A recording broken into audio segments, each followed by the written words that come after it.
Fala, gente, família JC, como é que vocês estão?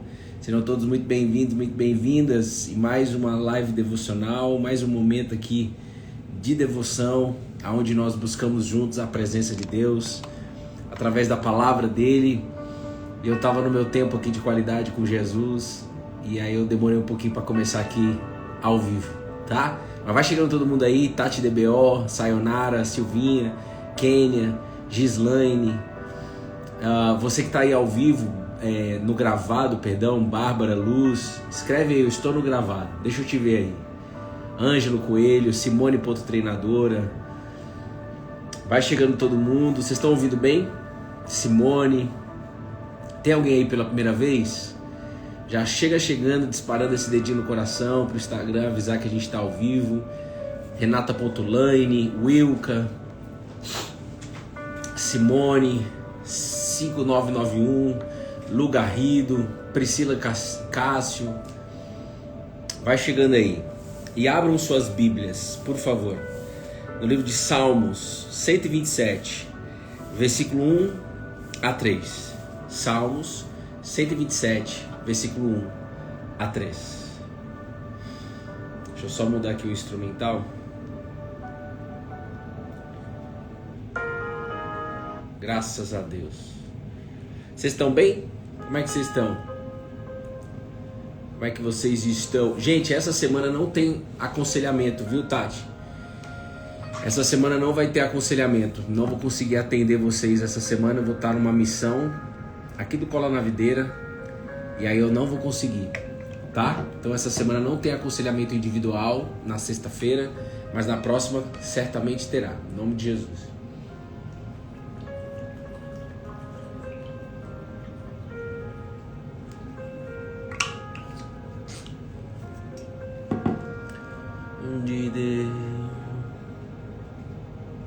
Salmos 127, versículo 1 e 2. Vamos do 1 ao 2. Escrevam para mim aí de novo. 1 e 2. Salmos 127, versículo 1 e 2. Se alguém puder escrever novamente aí para mim, para que quando alguém entrar já saber que palavra. Isolde, estou bem, graças a Deus. Que bom. Joelso, Lulu. Lu, tem mensagem sua, vou ver ainda, tá? Não consegui chegar nela ainda, mas eu vi que mandou. Espero que esteja tudo bem, mas a gente vai se falar ali. Rosana Gadelha, Salmo 127, versículo 1 e 2. Você que está aí no YouTube, dá um like nesse vídeo, se inscreve no canal.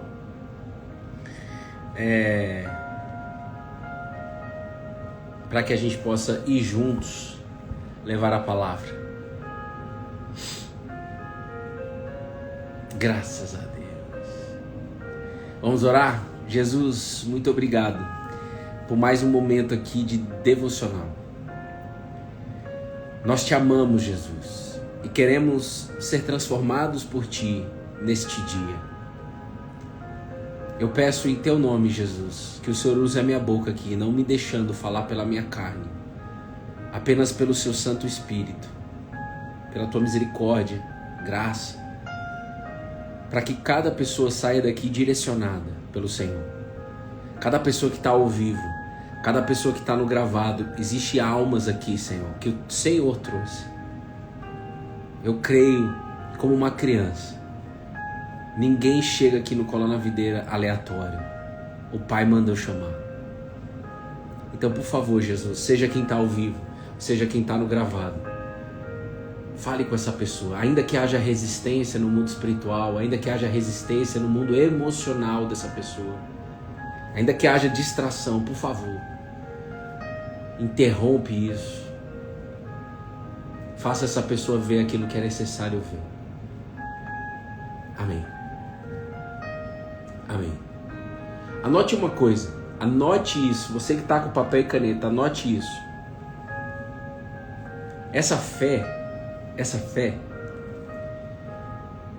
é um convite para você confiar como uma criança confia. Sabe uma criança? Minha filha tem 2 anos. Quando eu falo algo para ela e ela obedece, ela confia. Confia livremente. Então, essa fé ensinada por Jesus é para você confiar como uma criança confia. O Espírito Santo falou isso ontem à noite comigo.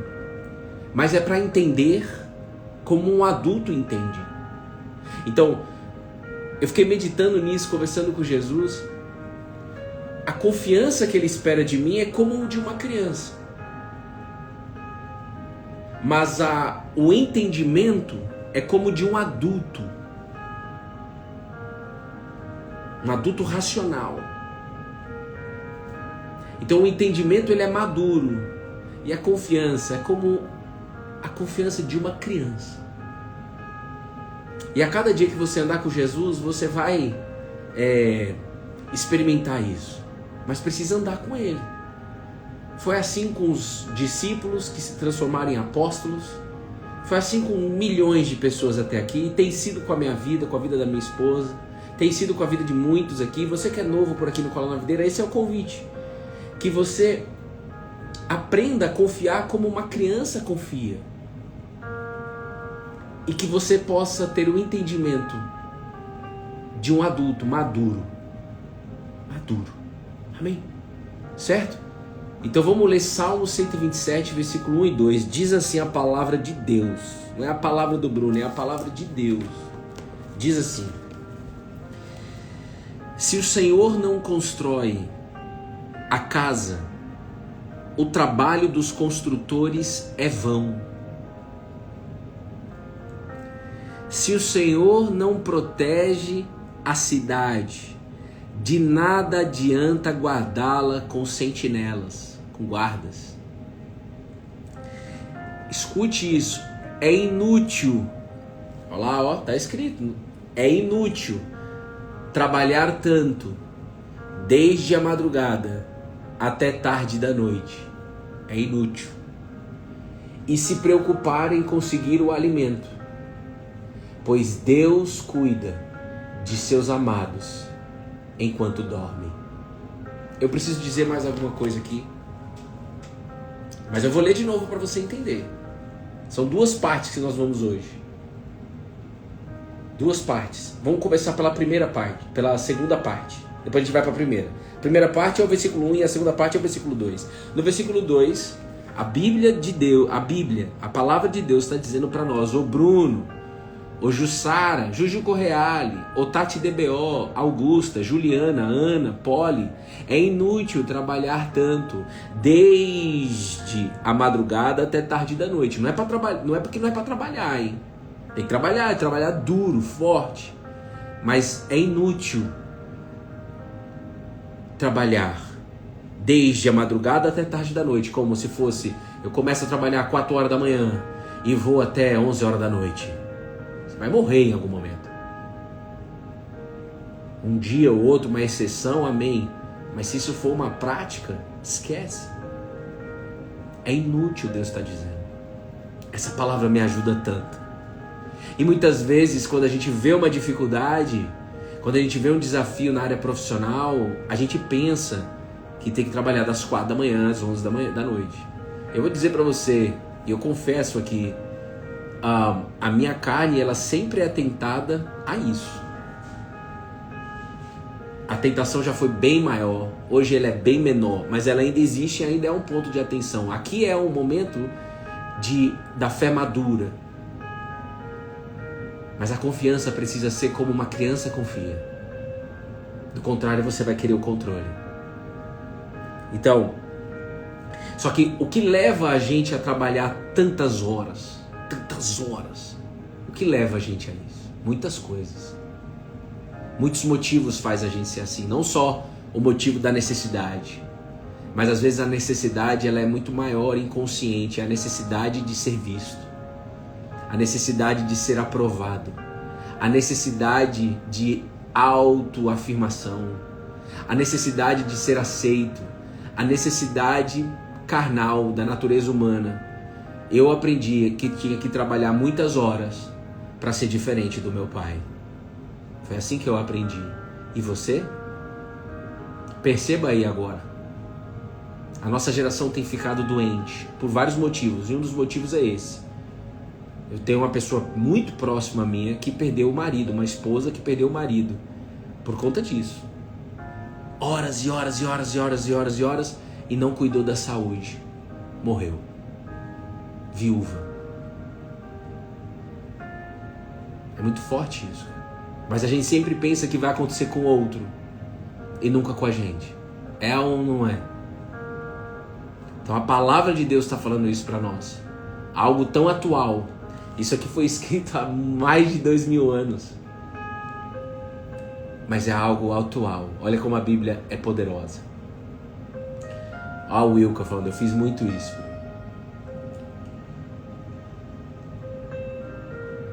E Deus está dizendo, eu cuido dos meus amados enquanto dormem.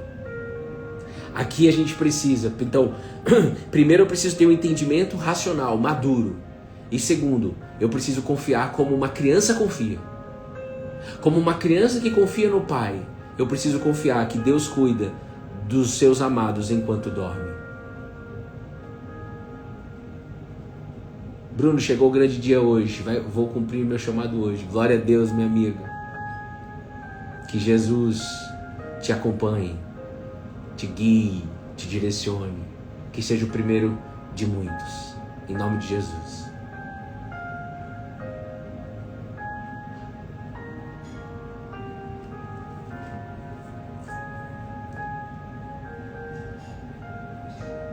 Se o Senhor não constrói a casa, o trabalho dos construtores é vão, é vazio, é vento.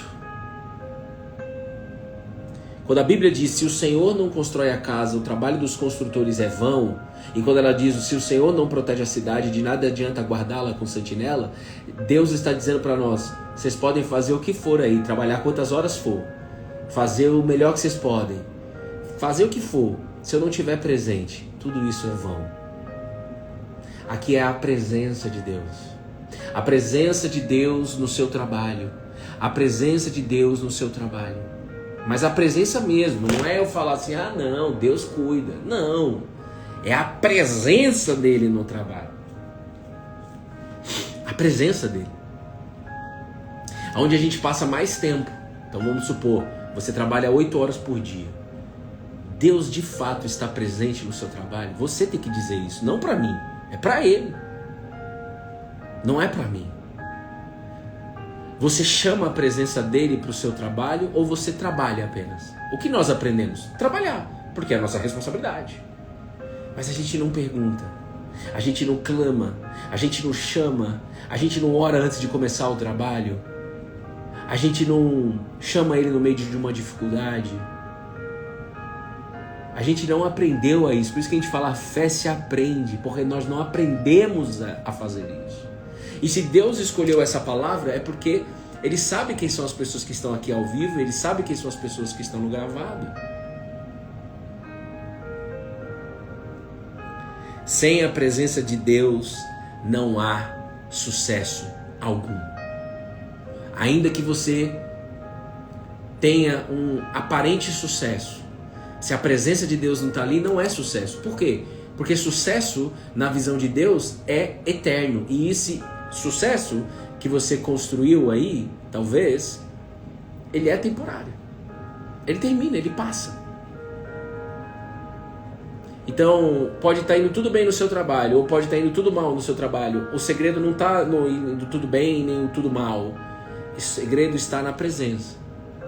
Porque quando a presença de Deus está no seu trabalho, está contigo, e você com Ele, você começa, de fato, a não ficar tão abalado com a falta de resultado. E nem vai se perder com o excesso de resultado positivo. Eu tenho vivido isso. Eu e minha casa.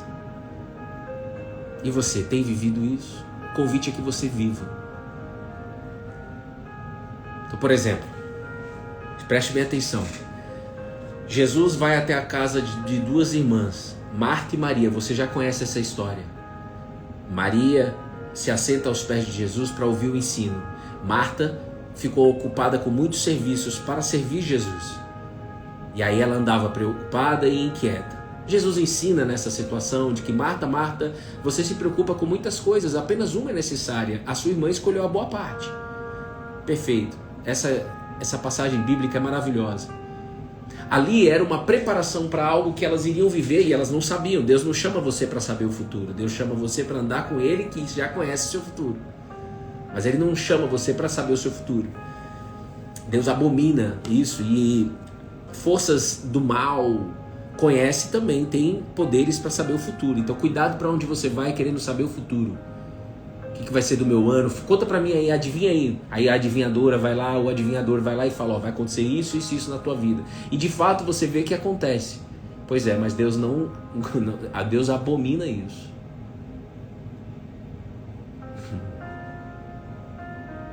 Eu sou obediente àquilo que Deus manda eu falar. Presta atenção. E eu digo isso em amor. Com certeza em amor. O dia que não for em amor, derruba eu, colo na videira, acaba. Porque a ideia é que todos sejam salvos. Essa é a proposta. Esse é o direcionamento de Deus. Então presta atenção. Elas estavam sem saber, sendo preparadas para a morte aparente do irmão Lázaro. Elas tinham um irmão, Lázaro, que depois morreu. Ficou doente. Elas mandaram um recado para Jesus. Jesus vem curar o seu grande amigo Lázaro. Lázaro era muito amigo de Jesus. Vem curar o seu grande amigo, aquele que você ama. Jesus faz questão de não ir no mesmo instante. Ele faz questão de não ir no mesmo instante, justamente para preparar a situação para ficar pior.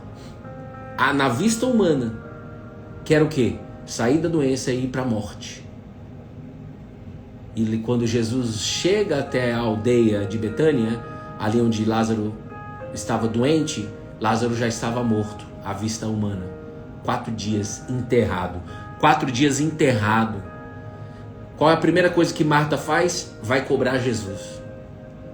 E Maria ficou sentada, esperando, porque eu creio, a gente já mandou chamar. Nós já entregamos a situação na mão de Deus enquanto meu irmão estava doente. Ele morreu, não interessa. Eu chamei Jesus. Ele vai fazer alguma coisa. E o que ele fizer, ainda que eu não queira, ainda que eu resista, é melhor. Porque ele sabe o que é melhor. Porque ele é Deus. Ele sabe o que é melhor. Ele é a imagem do Deus invisível. Então se você já fez uma oração e já entregou na mão de Jesus, acabou. Por quê? Agora, se você entregou na mão dele e continua insistindo em tirar da mão dele, ele não está construindo a casa e logo o trabalho dos construtores é vão. Ele não está protegendo a cidade, então não adianta você guardar com sentinela. Você está tirando, você está saindo da presença. Andar na presença de Deus é também dessa maneira.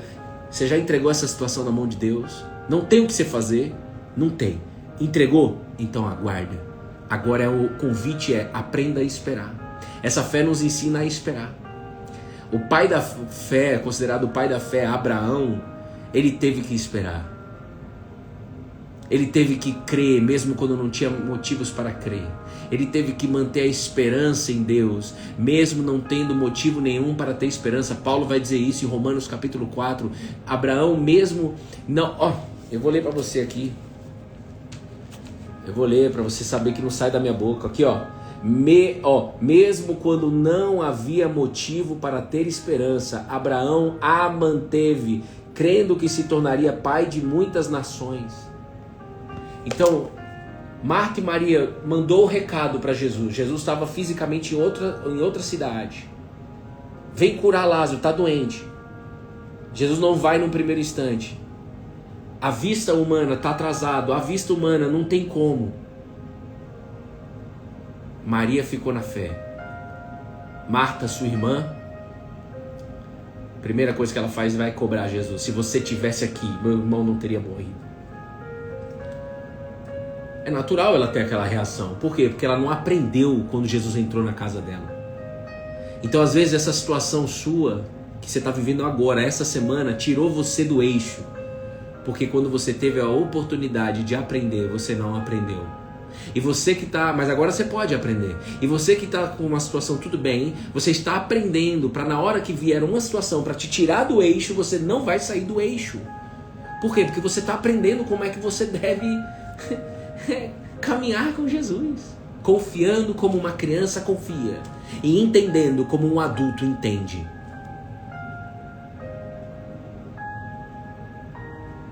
Deus cuida dos seus amados enquanto dorme. Não adianta ficar preocupado em conseguir o alimento. É inútil trabalhar tanto desde a madrugada até tarde da noite. Essa é a palavra de Deus. Só que você olha e fala assim, mas não dá para viver essa palavra na minha vida. É porque você não crê. A palavra de Deus, ela vem para mudar a nossa realidade. Ela não vem para manter a nossa realidade do jeito que está. Não, mas não tem como eu viver isso porque está acontecendo isso, porque minha situação é essa, essa e essa. Pronto. Ei, a palavra de Deus, ela vem para nós, para mudar a nossa realidade, começando de dentro para fora. Então, quando você lê em primeira instância, você vai falar assim, é impossível. É isso mesmo, é Deus. Para Deus não há nada impossível. Quem entende isso, pessoal? Quem entende isso? Então, todas as vezes que você lê um versículo bíblico, que bom que você olha para o versículo e olha para a sua realidade e vê o quê? Cara, é impossível. Que bom, porque é Deus. Então veja, nessa passagem de Romanos capítulo 4, versículo 18, logo mais abaixo, o versículo 19, a Bíblia diz assim, Paulo falando para os cristãos em Roma, a fé de Abraão não se enfraqueceu, embora ele soubesse que aos 100 anos seu corpo, bem como o ventre de Sara, já não tinha mais vigor.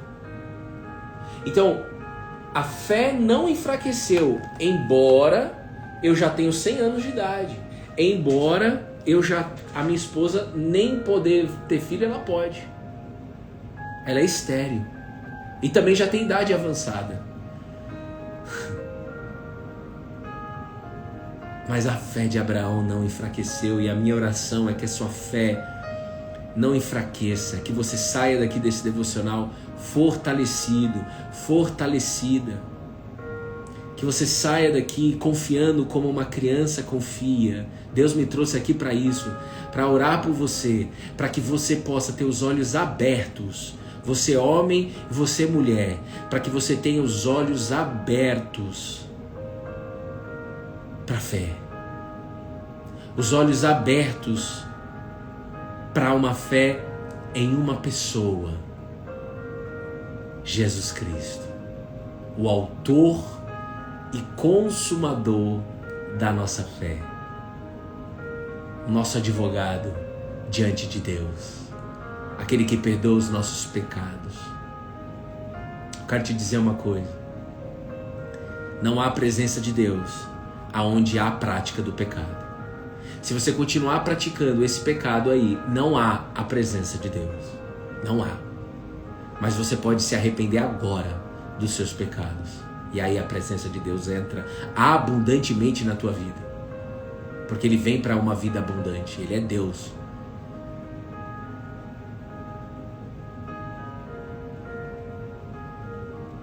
Se o Senhor não construir a casa, o trabalho dos construtores é vão. Se o Senhor não protege a cidade, de nada adianta guardá-la com sentinelas.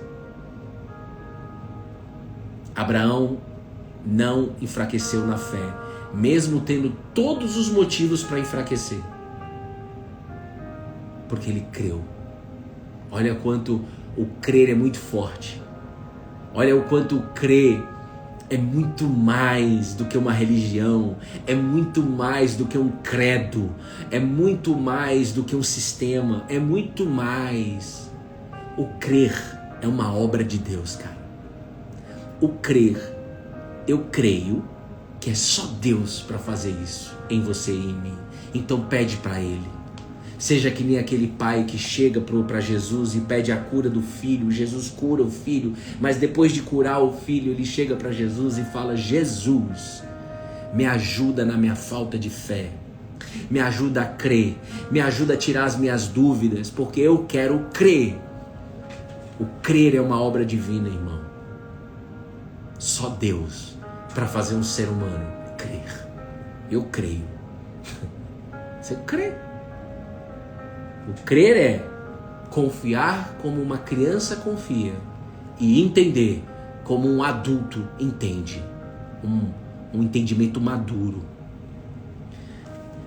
E o caminho é Bíblia. A palavra de Deus. A voz de Deus escrita para nós.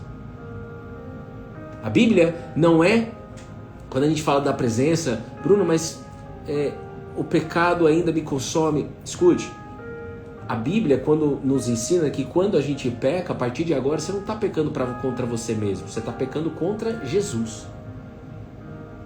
Quando você entende que é contra Jesus que você está pecando, você fala, não, então eu não vou. Agora, quando você entende que você está pecando, se prejudicando apenas, olhando ainda para você, numa perspectiva de você para você, você vai continuar. Mas quando você fala, cara, não, eu estou pecando contra Deus. E Paulo vai dizer, todos nós, todos os seres humanos dessa sala, todos são pecadores. Todos pecaram e estão destituídos da glória de Deus. Não tem como um ser humano se aproximar de um Deus que é santo, que é pura luz. Aí cabe então vir Jesus para poder nos perdoar, pagar o preço do pecado, fazer justiça e religar o ser humano com Deus e ainda apresentar Deus como Pai. Mas quando agora você anda com Jesus, está colado na videira, você entregou sua vida para Ele, e agora quando você peca, você sabe que você está pecando contra Ele. E aí você se arrepende o mais rápido possível, aprende logo naquela situação e continua. Quem entende isso? E o próprio Jesus, talvez tenha gente pela primeira vez aqui, o próprio Jesus disse, há mais alegria no céu por causa do pecador perdido que se arrepende do que 99 justos que não precisam de arrependimento. Jesus também disse que há alegria na presença dos anjos de Deus quando um único pecador se arrepende. Nós temos 60 pessoas ao vivo aqui agora, fora os que estão aí no gravado. Se uma pessoa reconhece que é perdido e pecador, se arrepende, um único, há alegria na presença dos anjos de Deus, por um único. Isso eu estou lendo Lucas capítulo 15, versículo 10. Um único. Então, o que você precisa dizer para Jesus antes de começar a sua quinta-feira? O que você precisa falar com Ele? Eu não estou no seu contexto, eu não estou aí na sua vida. É você e Ele. Essa palavra é para você. Essa palavra não é para o seu amigo, para sua amiga, para o seu pai, para sua mãe. Deus trouxe você, Deus quer falar com você. Falou comigo primeiro. E eu estou passando para você que está aqui, ao vivo e no gravado. É para você. Ô Jesus, se o Senhor não abrir o entendimento, não há o que eu faço aqui. Não é sobre a quantidade de horas que eu fico aqui. Não é sobre a quantidade de lives. Nós estamos aqui há mais de 4 anos. Pela Tua graça, pela Tua misericórdia, pela Tua permissão. Mas tudo isso é vão se o Senhor não der o entendimento. Se o Senhor não abrir os olhos. Se o Senhor não abrir o entendimento, a mente dessa pessoa para entender o Evangelho. Não há o que eu faça aqui. É necessário a sua intervenção. Haja luz. A luz que tem nome, Jesus Cristo. Pra gente terminar, quando Jesus não condena aquela mulher pega em adultério, Ele diz para ela, eu não te condeno. Mas Ele disse, vá e não peques mais. Ele diz, quem anda na luz, não anda nas trevas. Ali Ele está dizendo, anda comigo. E você não vai precisar satisfazer a sua carne. Anda comigo de dia e de noite. E você não vai precisar satisfazer os desejos do seu coração. corruptos, carnais, que te afasta da intimidade comigo. Anda comigo e seja amada por mim, seja amado por mim. Ei, você homem, você mulher, que nunca foi amado por ninguém aqui na terra, pai, mãe, marido, esposa, que você seja amado por Jesus, que você tenha um encontro com Ele, que você clame um encontro e seja encontrado por Ele, e veja o quanto você é amado, amada na presença dEle. Que esse amor gere em você raiva do pecado. Que esse amor de Jesus dentro de você gere em você raiva do pecado. Porque o pecado, agora você sabe, a prática te afasta da presença de Jesus. Tampa seus ouvidos, Isaías 59. Tampa os seus ouvidos, você não consegue ouvir mais, não está mais sensível à voz de Deus. Eu perdi muito tempo na minha vida assim. Que você não perca mais. Em nome de Jesus Cristo. Amém. Amém. E amém. Se fez sentido para você essa palavra, se essa palavra entrou na tua mente, se deu um entendimento novo aí, saia daqui confiando como uma criança confia e tendo um entendimento adulto. Se você está com entendimento adulto, por favor, você não pode deixar essa live parada. Eu vou deixar gravada, mas ela precisa continuar viva. Pega o aviãozinho, vai lá no gravado, pega o aviãozinho e manda para uma pessoa, um amigo, uma amiga. Se preferir, vai no YouTube e compartilha com alguém lá no YouTube, no WhatsApp de alguém. Pega o link no YouTube e manda no WhatsApp de alguém. E deixa Deus fazer o que precisa ser feito. Seja um instrumento dele, em nome de Jesus. Amém. Amém, amém. Um beijo, Carminha. Um beijo, Mari. Um beijo, Juju Correale, Joelson, Maiara 2024, Lulu Garrido, Poliana.Lima. Até amanhã, se Deus permitir, às 8 horas da manhã, tá bom? Deus abençoe.